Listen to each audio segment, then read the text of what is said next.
Hello, Rob from Fountain Pen Journey with a review of the Majohn T5 fountain pen in green. The Majohn T5 fountain pen has been around for a good number of months. I believe it was released in 2022. I purchased two of them, when they were released, and I inked up the green one immediately, and it's been an everyday carry in my fountain pen rotation at home for many months. And the reason being is it's great. I'm actually really happy with it. I mean, it's rebranded, if you like, Moon Man, because Kaweco early in 2022 or late 2021 basically branded or trademarked various Chinese fountain pen brands to stop them stealing their designs.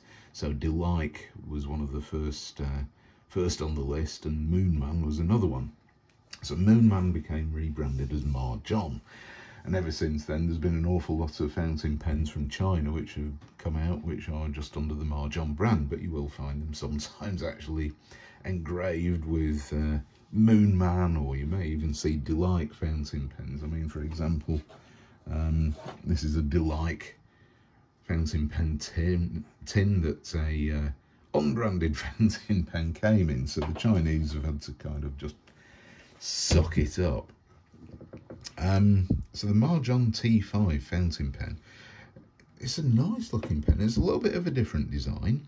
It's a piston filler, which is really good. I'm very pleased that they actually did a piston filler. It's a metal pen, and there is nice depth to this rather interesting and unusual, I don't even know what you call it. It's like a sort of painted metallic pattern. It's a black fountain pen with like metallic, and it seems to be sort of lacquered over the top. I've no idea how they've done it, but I think it's quite attractive. The green looks really nice, the purple looks really good. I can't remember what the other colour was. Black plastic domed or conical finial metal ring, chrome coloured, silver coloured, balled clip, which is pretty tight and very functional. I really like these clips, really good. And here we have engraving saying Majohn, so this is genuinely branded as Majohn. So this is the T5. Now they have released some other T numbered piston filler fountain pens, which I reviewed under the Moon Man brand. It was the Moon Man T2 and I think the T1 as well. I didn't buy all of them because, quite honestly, those pens were just not very good. Yes, they were piston fillers for a reasonably good price, but it's Moon Man nibs. I'm not a fan of Moon Man nibs. I find them generally pretty rubbish. They write, they're dry, they tend to be very fine. Nothing really good about it.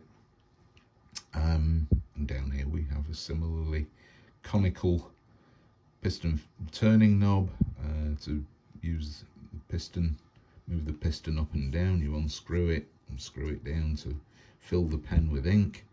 Black plastic, silver ring. Cap is a screw cap.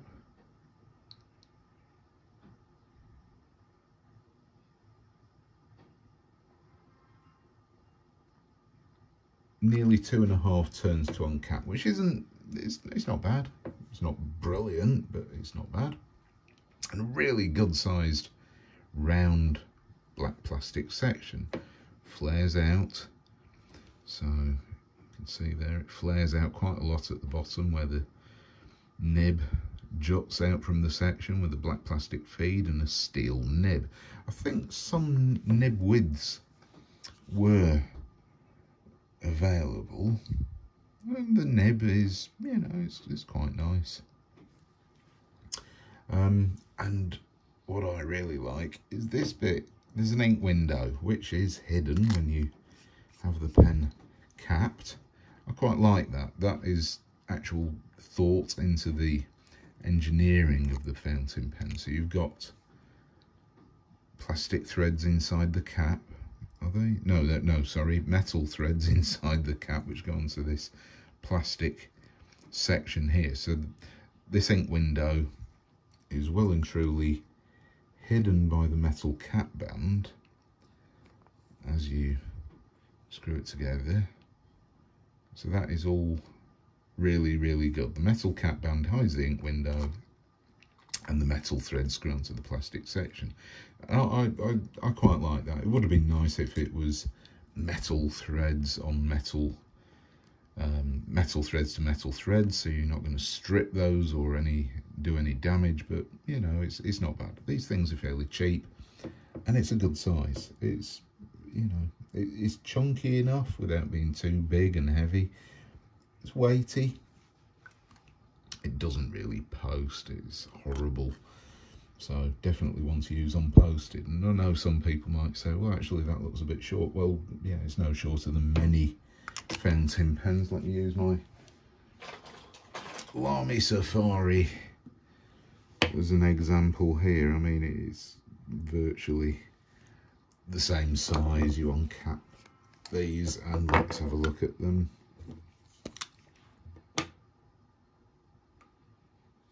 It's basically the same length as the Lamy Safari. So, you know, people often go on about the length of a fountain pen, and it's almost like they believe or expect that certain pens are going to be larger, and they're not that much larger, or smaller, and they're really not that much smaller than other fountain pens.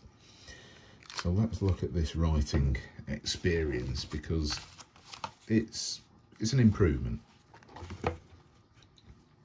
I'm using my Rhodia paper here, this Rhodia pad. Yeah, hard starts, not great. That isn't great. And to be honest, I've not experienced that too often with this fountain pen, but I haven't used it for a couple of days. So that's just gone straight against this fountain pen, and it's still not. Let's get the ink flowing a bit more. Right, start again. That's not brilliant, in fact, and I haven't used this fountain pen on Rhodia paper, so that really is not good. That's actually quite disappointing. I'll get the ink flowing on this bit of paper. I was going to recommend this pen, but that's unexpected, and you know, my reviews are honest, and yeah, that's a surprise.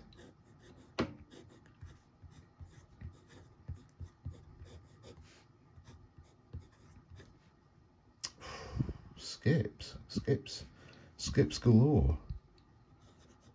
That is really, really poor on this Rhodia paper.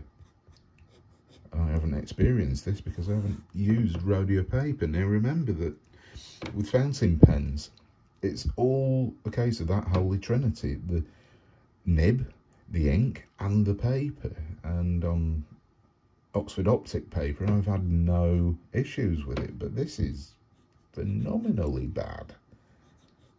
Oh, shocking.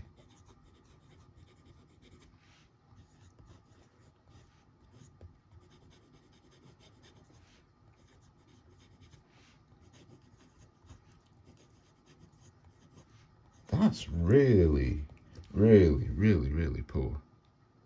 There are an awful lot of skips there. Reverse writing, I've not even tried this on this paper. It's quite smooth. It's dry, very, very, very dry, but it's okay. I'll squeeze some ink out so you can actually see it. Now this is me using a bit more pressure than I would normally use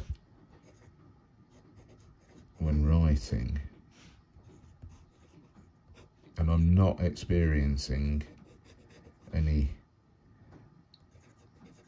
skips, but you can see it's wanting to. So no pressure, writing normally, having to squeeze out ink from the nib by applying more downwards pressure to the nib to get it to write well on Rhodia paper, which that was quite a shock. Yeah, I've found it lays down ink well enough. Now this is a medium nib. Now Moonman or Majohn tended to only come with fine nibs. The T5 comes with I think it's fine or medium. Other nib widths may be available, and I'm guessing that these nibs will pull off and swap out. Don't hold me to that, it's not something that I do.